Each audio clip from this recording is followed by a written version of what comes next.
Bom dia, pessoal. Dr. Juliano aqui e hoje a gente vai falar um pouquinho sobre lipoaspiração. Isso é um tema que também gera muita confusão quando os pacientes começam a pesquisar na internet sobre as informações pertinentes ao assunto. Até porque é muito comum que se utilizem termos diferentes sobre um procedimento que já está bastante consagrado na cirurgia plástica. Então sempre aparece, olha, vibrolipo, lipolite, lipolaser, lipoaspiração. Então isso gera um pouco de confusão na cabeça das pessoas. Então o que é que a gente vai fazer hoje aqui? A gente vai fazer uma explicação muito básica sobre o que é o procedimento de lipoaspiração e por que existe, em grande parte, essa variação dos nomes, né? Que muitas vezes estão associados apenas a um marketing sobre o procedimento.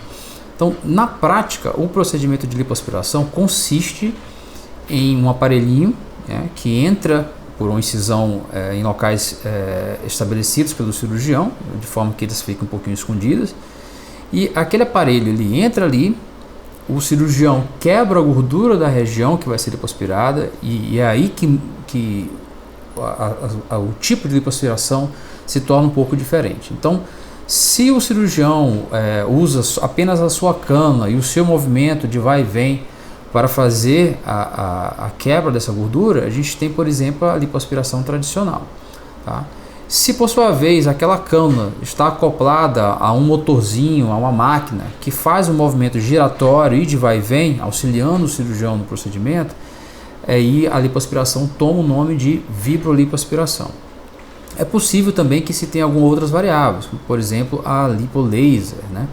Que o cirurgião coloca um aparelhinho que faz um disparo, o laser queima a gordura e posteriormente aquela gordura que foi dissolvida ela é aspirada. O fato é que a lipoaspiração sempre ela tem um fator em comum, algo quebra a gordura e o aparelhinho suga aquela gordura, tá?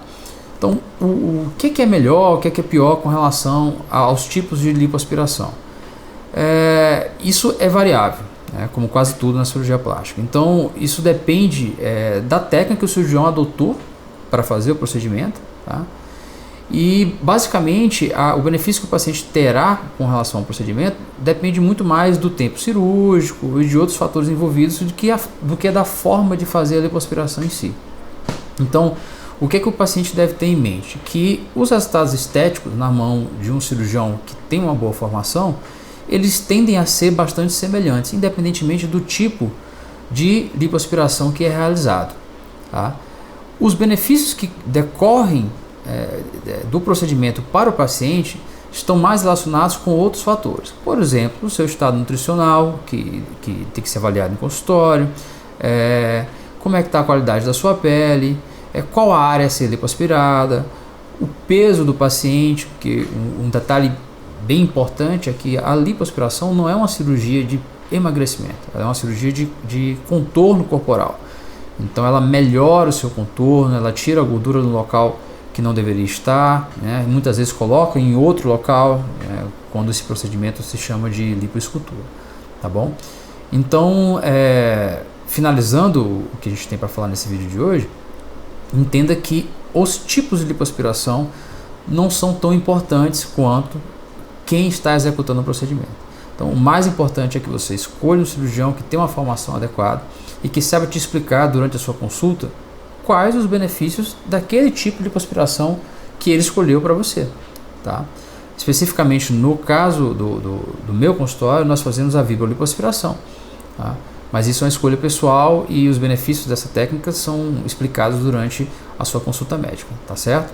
É muito comum que os pacientes questionem no consultório sobre se existe corte na lipoaspiração. Pessoal, entenda uma coisa: todo procedimento cirúrgico que realiza uma incisão, ele deixa a cicatriz.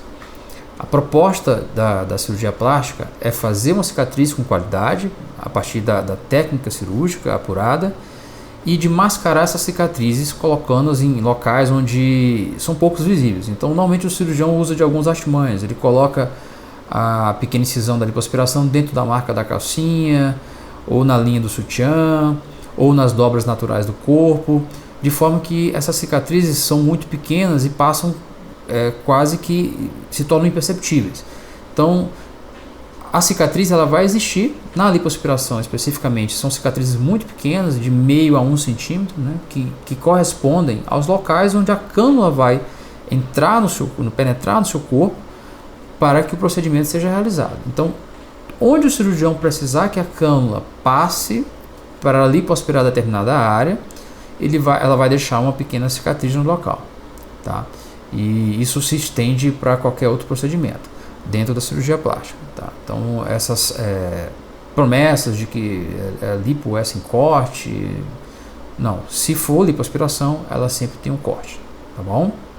Mas então, doutor, o que é que pode ser lipoaspirado? Qual parte do meu corpo que a gente pode melhorar com a lipoaspiração? Então, praticamente, quase todos os locais onde a gente tem a gordura corporal podem ser lipoaspirados. Então, o abdômen, a cintura, as costas, os culotes, braços, pernas.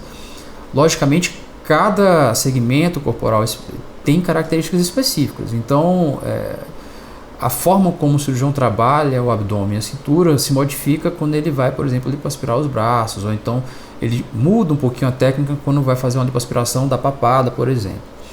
O fato é que quando a gente tem uma lipoaspiração de vários segmentos, o termo lipoaspiração se modifica e passa a ser chamado de lipoescultura.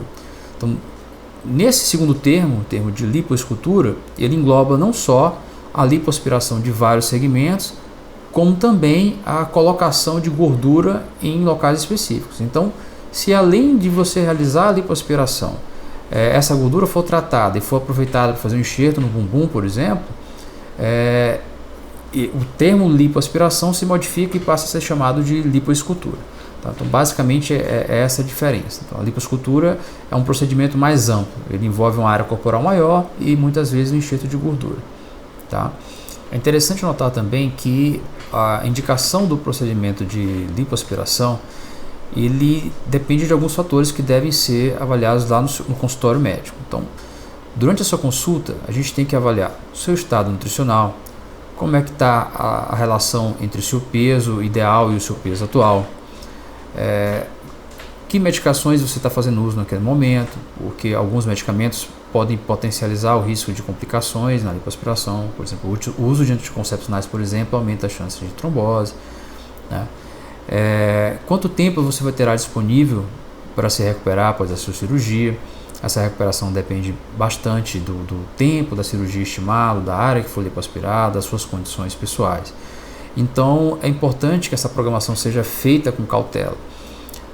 Além de tudo isso que a gente já falou, muitas vezes o paciente tem uma ideia de que a melhor cirurgia para ele é uma lipoaspiração, e quando ele comparece ao consultório, conversa com o cirurgião, ele percebe que ele tem um excesso de pele que pode ser inclusive piorado com a realização da lipoaspiração.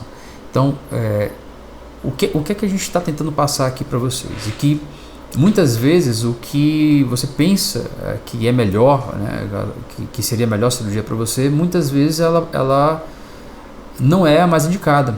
E se você não escolhe bem o profissional que vai fazer essa avaliação, você pode acabar realizando um procedimento que não é o mais adequado para você. Então, daí o motivo, daí a importância de você conversar bem, escolher bem o profissional que vai te acompanhar.